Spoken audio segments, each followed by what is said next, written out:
90년대 최고의 톱스타 최진실과 최민수를 키워낸 배병수 씨는 그야말로 스타메이커였습니다. 하지만 36살, 연예계 권력 정점에 있던 어느 날 그는 흔적도 없이 실종됩니다. 쏟아지는 언론의 플래시 속에서 대중을 충격에 빠뜨린 그날의 진실은 무엇이었을까요? 안녕하세요. 한국의 범죄 사건을 다루는 금요사건 파일 디바제식합니다.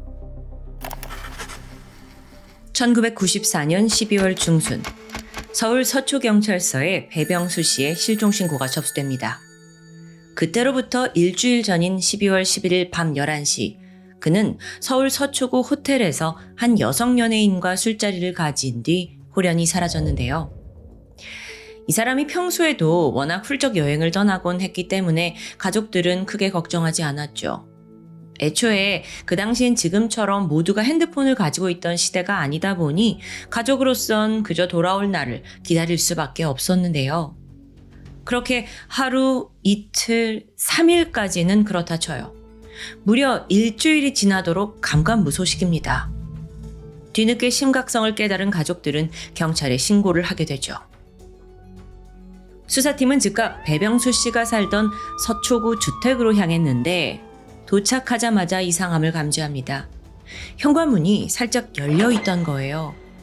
하지만 정작 안에는 아무런 인기척이 없었죠. 살펴보니까 그의 지갑과 소지품 일부가 사라졌고 또 집에 있던 식칼 3점이 사라졌다는 걸 알게 됩니다. 결정적으로 가장 눈에 띄는 점이 있었는데 안방 바닥에 혈흔이 딱딱하게 말라붙어 있었죠. 이건 곧 평범한 실종이 아니라는 신호겠죠. 대체 그는 어디로 사라진 걸까요? 여기서 잠시 배병수 씨가 누구인지 자세히 알 필요가 있습니다. 그래야 이 사건이 왜 온 나라를 뒤흔들었는지 이해할 수 있으니까요. 그의 첫 출발점은 연예계가 아니었습니다. 본명 배석봉인데 과거에 회계를 가르치던 잘 나가던 학원 강사였어요.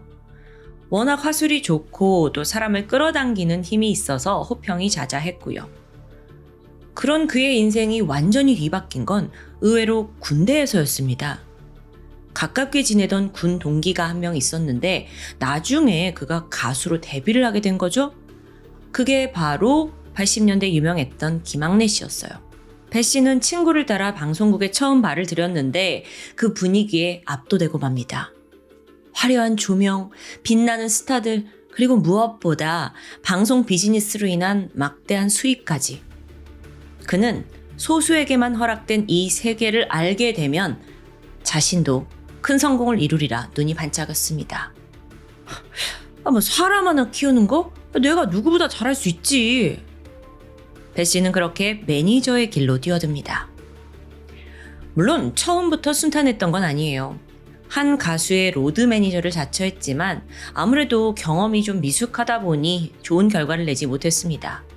그런데 포기하지 않았고 오히려 더 독하게 버티는데 그렇게 시간이 지나 절호의 기회가 찾아옵니다. 1988년 10월 방송국에서 한 무명 여배우를 만난 거예요. 신인이었는데 배 씨는 한눈에 그녀의 강한 스타성을 감지했고 곧바로 계약을 맺게 됩니다. 배 씨는요, 상당히 치밀한 전략을 가지고 있었어요.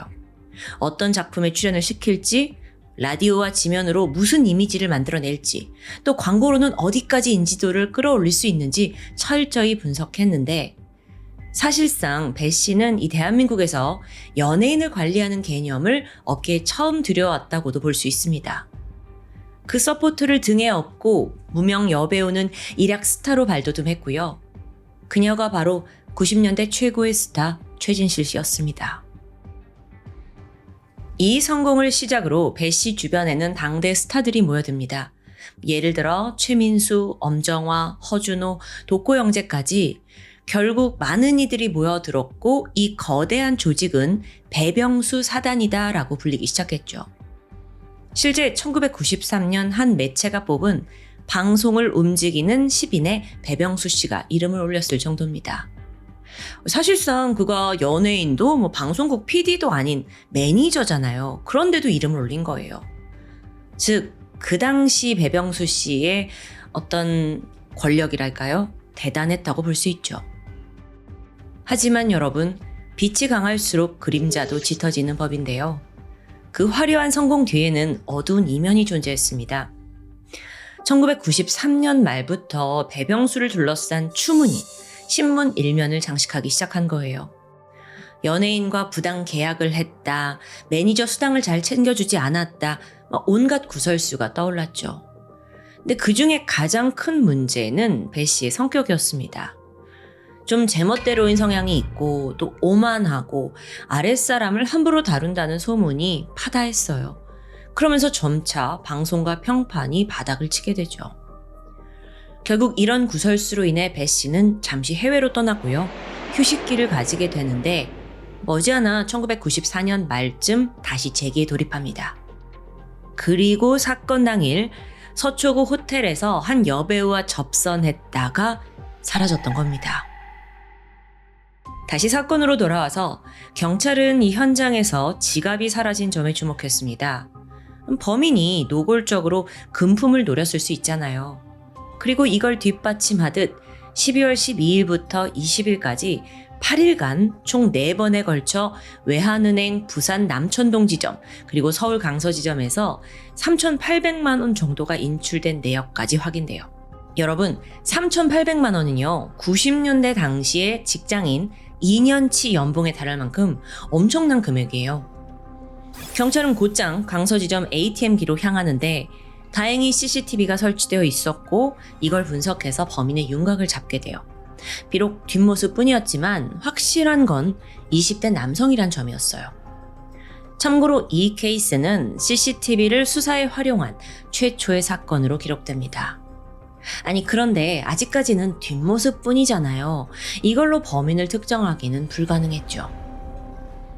다음으로 경찰은 주변인을 중심으로 탐문에 돌입하는데 여기서 뜻밖의 수확이 있었습니다. 한때 배병수 밑에서 일하던 부하 직원에게 수상한 정황이 포착된 거예요. 그의 정체는 21살 전용철. 이 사람이요, 평소에는 지인한테 그 오래된 자동차를 빌려 쓰곤 했다고 합니다. 그런데 배 씨가 실종되고 12월 중순쯤 돌연 새 차를 떡하니 뽑았던 거예요. 갑작스럽게 이렇게 큰 돈이 어디서 났을까? 누가 봐도 수상한 상황이었죠. 그렇다면 전용철은 누구일까요? 그는 실패의 연속을 겪고 있던 사람입니다. 10살 때 아역 배우로 데뷔를 했어요. 이후에도 틈틈이 영화에 출연을 하긴 했는데 큰 주목을 받진 못했죠. 이후에는 충무로 영화판을 전전하면서 기회를 찾았지만 좀처럼 기회가 오지 않았는데 결국 그는 생계를 위해 여러 일을 하면서 허송세월을 보내게 됩니다. 그러던 1993년 8월 전용철이 녹화장에 갔다가 우연히 배병수를 마주쳐요. 그의 유명세를 익히 알고 있었잖아요. 그러니까 자진해서 무슨 일이든 하겠다. 제발 일을 시켜달라 라고 부탁을 하게 되죠. 배 씨가 딱 봤을 때 전용철은 좀 왜소한 체격에 또 싹싹한 성격을 가지고 있었기 때문에 여성 연예인 로드 매니저로 딱이다 라는 판단이 들었습니다. 그렇게 그를 고용했고 곧이어 최진실 배우의 로드 매니저로 일하게 되죠. 처음에는 모든 게 순조롭다고 생각됐어요. 그런데 시간이 갈수록 배병수와 전용철 사이에 금이 가기 시작하는데요. 일단 배 씨가 월급이 밀리는 일이 잦았습니다. 또 사람들 앞에서 전용철의 뺨을 때리고 정강이를 걷어차기 일쑤였어요.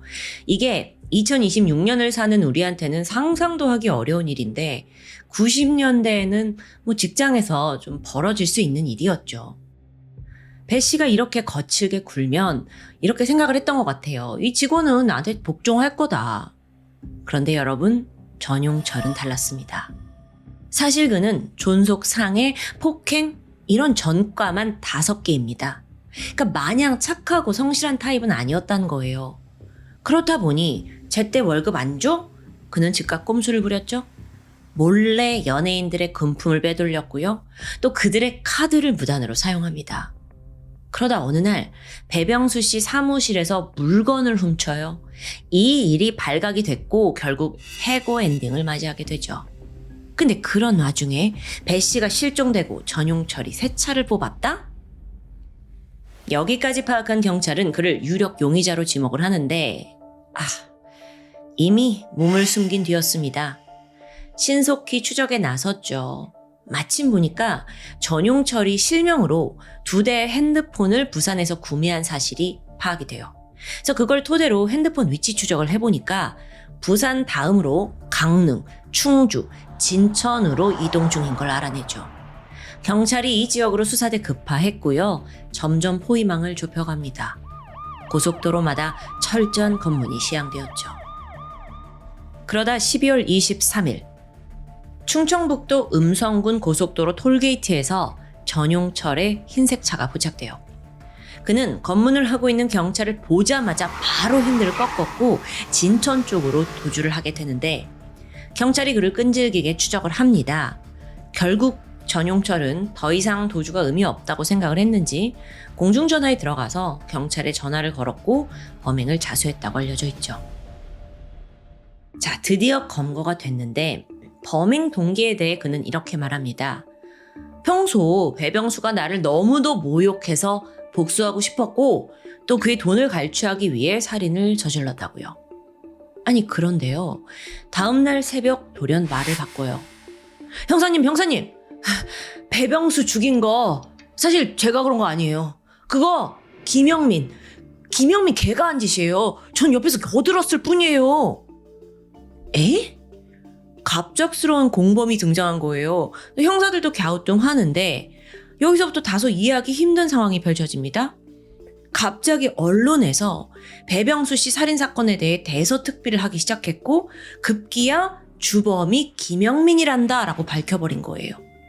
상황이 이렇게 흘러가고 있던 도중 이번에는 김영민이 직접 서초경찰서로 찾아와요. 그리고는 억울하대요. 뭐라고 하냐면 저는 주범이 아니에요. 목을 조른 건 전용철이에요. 경찰로서도 당황스럽죠. 그러니까 유력 용의자이자 범인 잡았다고 생각했는데 갑자기 공범 등장에 막 언론 보도도 무시할 수가 없고 또 서로는 막 범행 미루고 있고 결론적으로는요. 이 두 사람의 진술을 통해 사건의 진상이 드러납니다. 전용철은 배병수 씨에게 해고된 후 한동안 불법 도박에 미쳐 살았습니다. 이때 카드빚을 지게 되는데 그게 3천만 원이 넘었어요. 다시 말씀드리지만 3천만 원이요? 당시 직장인의 1년 반치 연봉 수준입니다. 그러니까 도저히 생활이 불가능해지잖아요. 그래서 그나마 배병수 씨 밑에서 배운 매니저 일을 좀 다시 해보려고 촬영장을 기웃거리게 되죠. 이때 우연히 배병수를 만나게 됩니다. 그가 아주 차갑게 비웃으면서 말했죠. 야, 너 같은 새끼가 무슨 매니저를 한다고. 굉장히 그 자존심을 깔아 뭉개는 말투에 전용철은 분노가 끌어올랐어요. 니까짓 게 뭐길래 날 무시해. 너 내가 어떤 사람인 줄 알아? 이때부터 그는 기필코 배 씨를 죽여버리겠다는 생각에 휩싸입니다. 하지만 혼자선 일을 벌일 수 없잖아요. 그래서 공범을 찾아 나서는데 그러다 12월 초 전용철은 청량리의 한 성인 게임장에서 김영민을 마주합니다. 이 사람 인생도 전용철 못지않게 밑바닥이었어요. 폭력 전과만 5개, 1년 전에 보니까 자동차 절도, 최근에는 카드빚 800만 원을 갚지 못해서 고소당한 상태예요. 그런데 이런 상황이 오히려 이용해 먹기 좋겠다라고 전용철이 생각한 거죠. 왜냐면 돈만 준다면 범죄도 서슴지 않을 테니까요. 그래서 은밀히 제안을 한 거예요. 내가 잘 아는 사람이 있는데 돈이 개 미친 듯이 많아. 한 번에 끝내고 정확히 반반 어때? 이 제안을 김영민이 덥석 받아듭니다. 1994년 12월 11일 밤 11시 두 사람은 지인에게 빌린 차를 몰고 배 씨의 집 앞에 도착합니다. 손에는 미리 준비한 강목과 가스총이 들려 있었어요. 김영민이 기둥 뒤에 몸을 숨기고 전용철이 나서서 띵동 집 초인종을 누르는데 문만 열리면 둘이서 바로 덮칠 생각이었죠? 근데 이상합니다. 아무런 인기척이 들리지 않는 거예요. 지금 집에 없나? 어떡하지? 그러면 그냥 안에 들어가서 기다리자. 타이밍을 노리면 되지. 그렇게 둘은 배병수의 집 안으로 들어가서 컴컴한 거실에서 숨죽인 채 배 씨를 기다립니다. 머지않아 11시 30분쯤 술자리를 끝낸 배 씨가 아무것도 모른 채 집으로 들어왔고 현관문을 여는 순간 범인들은 강목을 머리에 내리치고 가스총을 얼굴에 분사했어요. 갑작스러운 공격에 배병수는 그 자리에 쓰러지고 말았죠. 범인은 축 늘어진 그를 안방으로 끌고 갔고요. 커튼 끈으로 손발을 결박합니다. 그 상태로 잠깐 기다리자 배 씨가 정신을 차려요. 그런데 당황하는 것도 잠시, 금세 저자세를 보였습니다. 야, 제발 살려만 줘. 내 카드랑 통장, 현금까지 너 다 가져가. 다 써도 돼. 나 절대 경찰에 신고 안 할 거야. 이 말에 범인들은 지갑에 있던 현금, 수표 70만 원 정도를 챙겼고요. 또 신용카드 2장을 가져갑니다. 하지만 진짜 목적을 잊진 않았죠. 넥타이를 하나 줍더니 그대로 배 씨의 목에 감싸 힘껏 조릅니다. 그렇게 한 시대를 호령했던 스타메이커의 삶이 허망하게 끝났던 겁니다. 두 공범은 사망을 확인한 후 시신을 트렁크에 싣고 가평군 설악면에 있는 야산으로 이동합니다. 왜 이곳이었냐면 전용철이 최진실 배우의 로드 매니저로 일하던 시절에 촬영 때문에 여러 번 방문한 적이 있었대요. 굉장히 한적하고 외진 곳이라 시신을 유기하기 좋겠다고 딱 떠올랐던 거죠. 이들은 산 안쪽 인적이 드문 비탈길에 차를 세워두고 차에서 시신을 꺼내 그대로 비탈길 옆 깊은 숲으로 떨어뜨립니다. 범인들에게 죄책감은 없었어요. 아니, 그보다 이제 더 급한 건 돈이죠. 배 씨 통장 가져가서 돈 인출하고 마음껏 물쓰듯이 썼습니다. 좋은 차도 한 대 사고 또 서울과 부산 일대의 유흥업소를 돌아다니면서 여자들 불러다가 술자리를 즐긴 거예요. 근데 그 당시에 여성들과 나눈 대화가 알려져 있는데 전용철이 마치 자신이 그 배병수 씨 위치인 것 마냥 야 이쁘나? 너도 연예인 하고 싶냐? 이 오빠가 연예인 만든 사람이야. 이런 식으로 허세 가득한 거짓말을 했다고 전해집니다. 그런데요. 이들 생각보다 빠르게 배 씨의 실종이 발각되면서 수사가 급물살을 탔죠. 급기야 뉴스에서도 이 사건이 막 보도됩니다. 그러니까 공범들은 이제 불안해지기 시작했어요. 그래서 다시 그 시신을 유기한 야산을 찾아갔고 제대로 숨겨졌는지 확인을 한 후 인근에 있는 청평호로 이동합니다. 여기서 배병수 씨 통장, 범행에 사용했던 커튼 끈, 깨진 잿더리 다 비닐봉투에 담아서 버려버리죠. 이후 두 사람은 이제 찢어지자, 우리 각자 살 길 도모하자 하게 되는데 이때 한 가지 약속을 하게 돼요. 그게 뭐였냐면 야, 누구든지 간에 경찰에 먼저 잡히면 우리 죄 다 뒤집어 쓰는 거야. 한 명이라도 살아야지. 이렇게 약속을 했는데 결국 먼저 검거된 전용철이 체포된 지 하루 만에 배신을 했고요. 이걸 또 언론을 통해 알게 된 김영민까지 제 발로 경찰서에 찾아오면서 사건의 전말이 낱낱이 드러나게 된 겁니다. 1995년 1심 재판이 열립니다. 당시 그 재판에는 피해자 쪽 그리고 피의자 쪽과 다 가깝다라는 이유로 배우 최진실 씨가 증언대에 오르기도 했어요. 그렇다 보니 더욱더 언론의 관심을 받기도 했고요. 톱스타가 직접 연루된 건 아니지만 어쨌든 가까운 주변 사람이었으니까요. 길지 않은 재판 끝에 재판부는 단호한 판단을 내립니다. 이건 감형의 여지가 없다라면서 두 사람 모두에게 무기징역을 선고한 거예요. 이어진 항소심에서도 원심이 유지되었고 형은 확정됩니다. 그런데 아직 끝은 아니에요. 사건이 발생한 지 33년이 지난 현재 이들은 어떤 모습일까요? 사실 전용철은 수감된 뒤에도 무려 8년 가까이 계속 언론사에 편지를 보내서 억울함을 호소했다고 합니다. 그런데 점차 그 내용이 좀 산으로 가는데요. 나중에는 사실요, 제가 누군가한테 사주를 받은 거예요 라는 주장까지 펼치게 되죠. 끝내 이 배우설이 진짜인지는 확인되지 않았고요. 동료 수감자들에 따르면 전용철의 옥중 생활은 편안했다고 합니다. 자격증을 10개 넘게 따고 또 교도소에서 대학까지 마쳤다고 해요.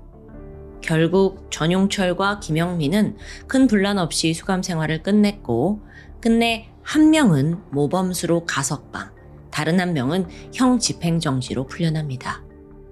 그렇게 이제 두 사람은 모두 우리의 사회로 돌아온 거죠.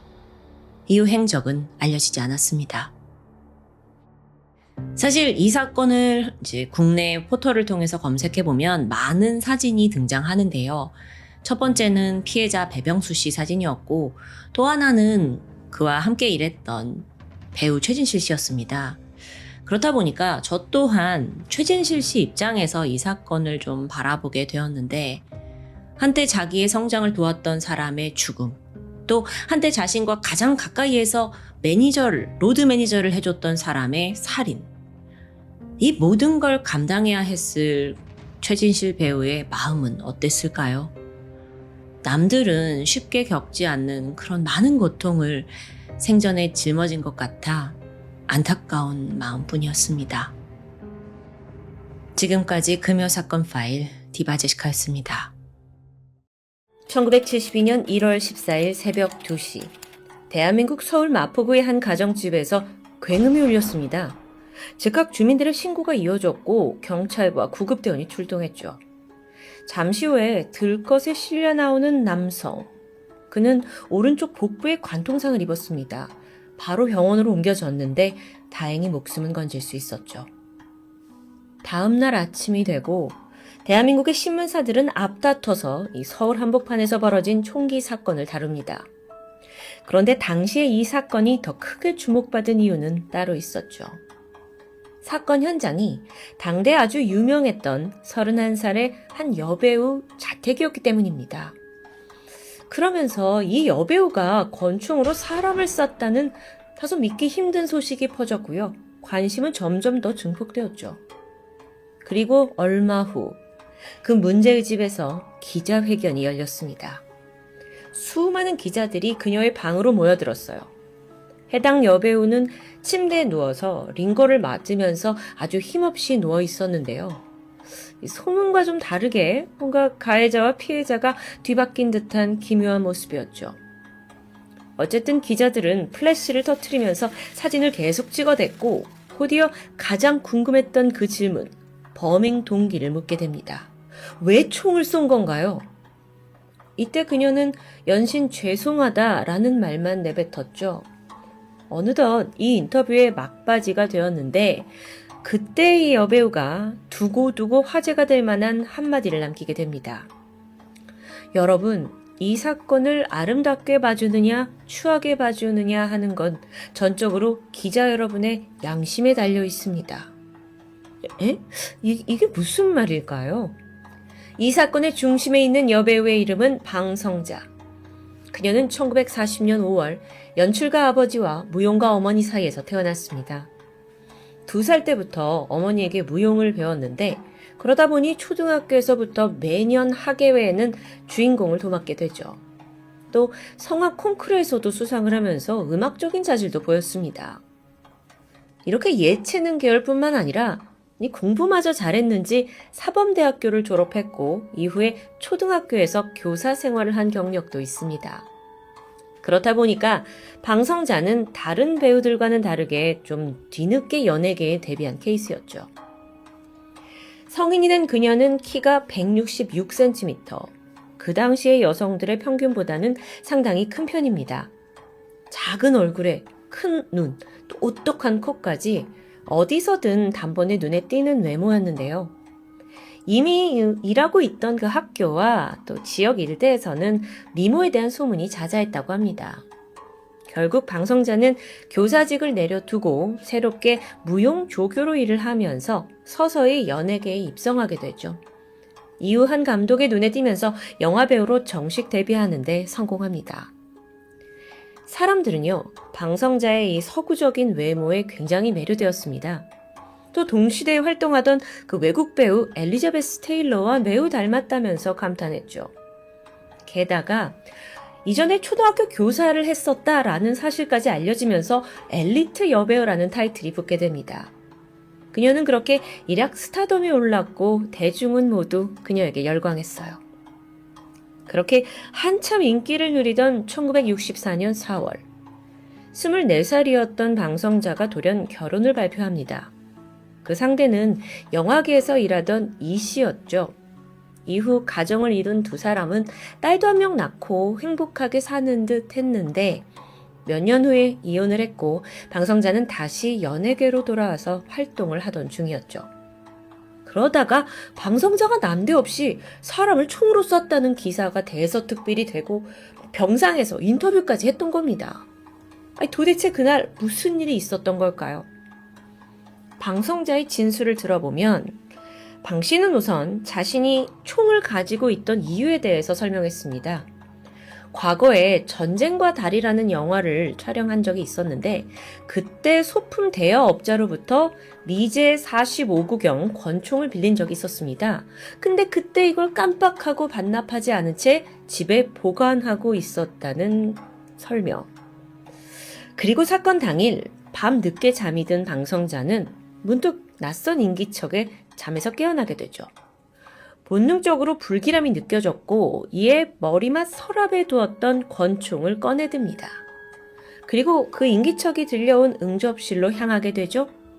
곧이어서 낯선 실루엣과 맞닥뜨렸는데 당황한 방 씨는 엉겁결에 장전되어 있던 총을 발사해버리고 말았습니다. 상황이 벌어졌고 멀찍이서 자기가 총을 쏜 그 쓰러진 남성을 확인해 봤는데 전혀 모르는 사람이에요.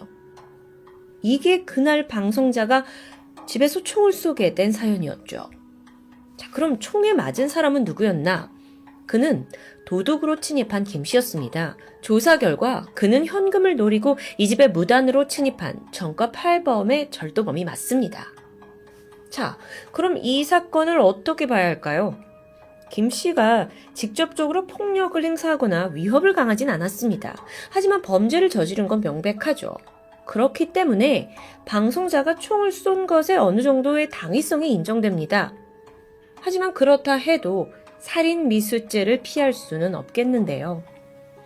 결국 그녀는 과실치상 및 충포화학료 단속법 위반 혐의로 입건됩니다. 하지만 변호인단은 정당방위에 의한 무죄다라는 주장을 강하게 펼쳤죠. 이게 아주 어려운 재판이 될 줄 알았는데 근데 경찰이 방성자가 쏜 그 총기를 자세히 조사하게 되면서 새로운 의문점이 드러나게 돼요. 촬영 후에 반납을 미처 하지 못했다는 그 권총. 그런데 이게 소품이라고 하기엔 좀 어딘가 이상했습니다. 일단 거의 새 거라고 봐도 무방할 정도로 아주 말끔해요. 게다가 이미 실탄이 5발이나 안에 장착이 되어 있습니다. 영화 소품에 왜 실탄이 장착되어 있는 걸까요? 경찰은 사실관계를 확인하기 위해서 대여 업체를 찾아갔죠. 그리고 여기서 반전이 드러나는데 업체가 방성자에게 총을 빌려준 적이 없다라고 부인합니다. 물론 영화에 총이 쓰이긴 했어요. 하지만 촬영 후에 모두 반납을 받았다는 겁니다. 심지어 그 총 안에 실탄은 한 번도 장전된 적이 없다고 하는데요. 당연하겠죠. 너무 위험하니까요. 아니 그럼 방성자는 이 권총과 실탄을 어디서 난 걸까요? 의문점은 또 있습니다. 그녀의 아주 출중한 사격 실력이었죠. 물론 영화 촬영 때 총 사용법을 어느 정도 익히긴 합니다. 근데 그건 단순하게 자세를 지도받는 수준이라고 해요. 그래서 사건 이후에 검찰 측에서 방성자를 데려다가 총을 직접 쏴보라고 시키는데요. 그녀는 총기를 전혀 다룰 줄 모르는 듯합니다. 그런 여성이 불도 없는 캄캄한 곳에서 직접 목표를 조준해서 명중시켰다? 이게 좀 이해가 힘들죠. 방성자의 말을 빌리면 도둑이 자신에게 달려들다 보니 무서워서 엉겁결에 방어하고자 총을 쐈다라고 진술했습니다. 그런데요, 여러분. 절도범이 총을 맞은 위치는 등 뒤예요. 이게 앞뒤가 전혀 맞지 않죠. 이러한 사실을 기반으로 수사팀은 아주 집요하게 그녀를 추궁했습니다. 그리고 그 결과 새로운 사실이 드러났죠. 알고 보니까 이 사건에 우리가 몰랐던 제3의 인물이 있었습니다. 절도범 김 씨를 쏜 또 다른 사람. 방성자는 사실 그를 위해서 혐의를 뒤집어 쓴 정황인데요. 그럼 총을 쓴 진범이 누구냐? 바로 방성자와 연인 관계였던 함기준이었죠. 함 씨는 미국 주립대학에서 유학 생활을 하다가 돌연 중퇴를 하고 당시 한국에 귀국한 상황이었습니다. 사건 전날이었던 1월 13일 저녁에 두 사람이 극장 데이트를 즐긴 후 집으로 함께 귀가하게 돼요. 사실 이들은 비밀리에 동거 중이었죠. 밤 12시를 넘겼고 14일 사건 당일 새벽 2시. 방 씨는 평소에도 좀 쉽게 잠에 들지 못하고 잠귀도 밝은 편이라고 합니다. 그러던 중 문 밖에서 인기척이 느껴졌어요. 불안해진 그녀는 옆에 있던 함 씨를 깨웠고 이내 서랍 안에 있던 권총을 그에게 건넸습니다. 총을 받은 함 씨가 방문 앞에 서서 조용히 기다리게 되죠. 그리고 그 거실에서부터 점점 발걸음이 가깝게 다가오자 문을 힘껏 열어 젖힙니다. 그 순간 밖에서 너무 놀란 도둑 김 씨가 도주를 해요. 그런데 이때 함 씨가 나가서 거침없이 방아쇠를 당겼죠. 그리고 김 씨가 총을 맞고 쓰러졌던 겁니다.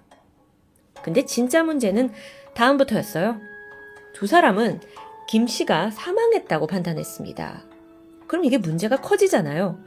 그러자 방성자는 급히 남자친구 함 씨를 피신시켜요. 그리고 들이닥친 경찰에게 내가 총을 쐈다고 거짓으로 진술하게 된 거죠.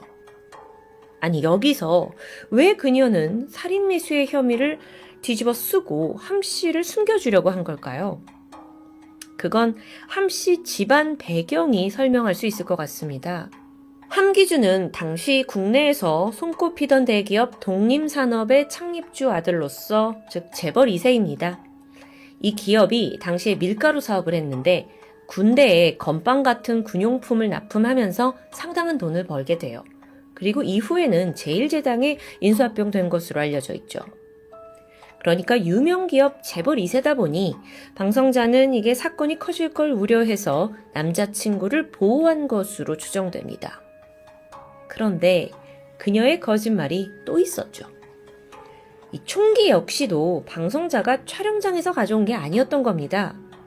그건 평소에 집에 너무 도둑이 자주 들어서 무섭다라고 걱정을 하자 남자친구 함 씨가 형을 통해서 몰래 구해다 준 불법 총기였어요. 그날 함 씨는 현장에서 도주했죠.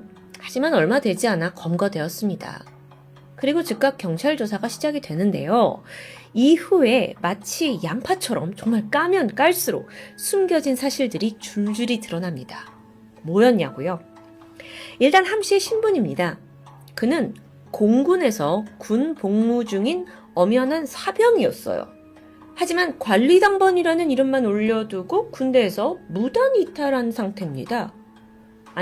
이게 어떻게 가능한지 모르겠지만 재벌 2세라는 배경으로 미뤄봐서 모종의 거래가 있었다라는 걸 짐작할 수 있겠죠. 그리고 또 다른 반전. 함 씨는 유부남이었습니다. 이미 미국에서 한국 여성과 결혼을 했고요. 슬하에 아들 2명까지 있어요. 방성자 이 모든 사실을 알고 있었죠. 그럼에도 함 씨와 동거를 한 건데요. 군대를 전역하고 나면 이혼을 할 거고 그리고 방성자와 결혼하겠다고 약속했기 때문입니다. 결국 이 모든 진실이 드러나면서 방성자와 함기준은 나란히 법정에 서게 됩니다. 이 재판 과정도 좀 드라마 같은데 방성자는요. 끝까지 이 모든 건 다 자기가 저지른 일이다 라면서 함기준을 감싸고 돌았어요. 하지만 함기준은 절대 자기가 한 일이 아니다 라고 하면서 강하게 잡아댔죠. 그 와중에 둘의 관계를 잘 알고 있었던 방성자의 매니저가 결정적으로 함기준이 총을 쐈다 라고 증언을 하면서 재판은 불리하게 돌아갑니다. 이렇게 코너에 몰린 함기준은 이 매니저가 사실 방성자를 짝사랑해서 질투에 눈이 멀어서 거짓말을 하는 거다라고 우겼는데요. 이번 뻔한 주장은 신빙성을 얻지 못하죠. 최종 재판에서 방성자는 총포화학류 단속법 위반 그리고 범인 은닉죄, 총 징역 1년에 집행유예 2년을 선고받습니다. 자, 그럼 함 씨는요? 살인미수, 절도, 충포화학류 단속법 위반, 거기에 근무 이탈까지 징역 3년을 선고받게 됩니다. 이게 적당했을까? 자, 여러분, 여기서 함 씨는 즉각 항소했습니다. 근데 항소해봤자라고 생각하시나요? 아니요.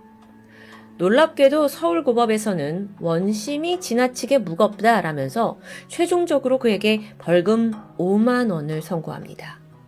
5만 원이요. 참고로 당시에 짜장면 가격이 100원 정도였으니까 5만 원이 그때도 그렇게 작은 돈은 아닙니다. 하지만 살인미수의 벌금형만으로 끝났다는 결론. 여기에도 재벌 2세 입김이 작용했던 건 아닐까요? 시간이 지나 함 씨는 벌금을 내고 풀려났고요. 호련히 외국으로 떠났습니다. 반면 방성자는 항소하지 않고 원심이 확정이 되었는데 그녀는 자신이 허위 자백을 한 이유에 대해서 함 씨를 죽도록 사랑했기 때문이라고 덤덤하게 고백했죠. 여러분, 당시에 이 사건의 파장은 꽤나 대단했습니다. 특권층의 병역 비리, 이게 정말 모두를 분노하게 하는 문제죠. 그런데 정작 그 당시의 사람들은 분노했던 이유가 조금 다릅니다. 두 사람이 불륜 관계라는 그 부분이었죠. 게다가 70년대 동거까지? 연예인이던 방성자는 대중의 거센 비난을 피할 수 없었는데요. 게다가 당시 언론이 바람핀 유부남보다는 아내가 있는 남자를 건드린 내연녀를 더 비난하기에 바빴습니다. 물론 둘 중에 누가 더 잘했다고 말할 수 없죠. 하지만 비난은 유독 방성자에게 더 치중이 되고 있었어요. 앞서서 그 방성자가 기자회견 때 했던 말 기억하시나요? 이 사건을 아름답게 봐달라. 그러니까 자신이 사랑하는 남자를 지키기 위해서 모든 죄를 뒤집어 쓴 것, 그걸 의미하겠죠. 근데 이후에 모든 진실이 드러나고 나서 사람들은 간통은 했지만 아름답게 봐주세요 라면서 이 말을 비꼬고 조롱했습니다. 금지된 사랑을 지키고자 살인미수죄를 뒤집어 쓴 영화배우 방성자. 사실 이 사건이 있기 전인 1971년까지 그녀는 약 50여 편의 영화에 출연하면서 정말 승승장구했습니다. 하지만 사건이 벌어진 이후에 활동을 전면 중단하고 호련히 자취를 감췄죠. 아니, 정확히는 연예계에서 퇴출당했다고 보는 게 맞을 것 같습니다. 시간이 지나고 그녀에 대한 소문은 계속 무성했습니다. 폐결핵, 암으로 사망했다라는 소문도 있었죠. 하지만 1989년 영화 잡초들의 봄에 단역으로 출연을 하면서 사망설은 사실이 아니었습니다. 또 이후에 전해지는 바에 의하면 방성자가 부산 술집에서 마담으로 일하는 걸 봤다라는 이야기도 있었는데 진실 여부는 알 수 없죠. 어쨌든 그렇게 한 시대를 흔들던 여배우는 우리의 기억에서 쓸쓸히 잊혀져 갔습니다. 후에 한 기자가 방성자 씨를 찾아가서 인터뷰를 하게 돼요. 그때 아주 씁쓸한 한마디를 남기게 되죠. 그분의 안위가 궁금하다. 여기서 그분이라는 건 함 씨를 의미하겠죠. 참고로 미국으로 떠난 함 씨의 소식은 더 이상 전해지지 않고 있습니다. 한 남자를 위해 모든 걸 내던진 여배우. 하지만 그 잘못된 선택은 그녀를 파국으로 몰고 갔을 뿐입니다. 지금까지 토요미스테리 디바제시카입니다.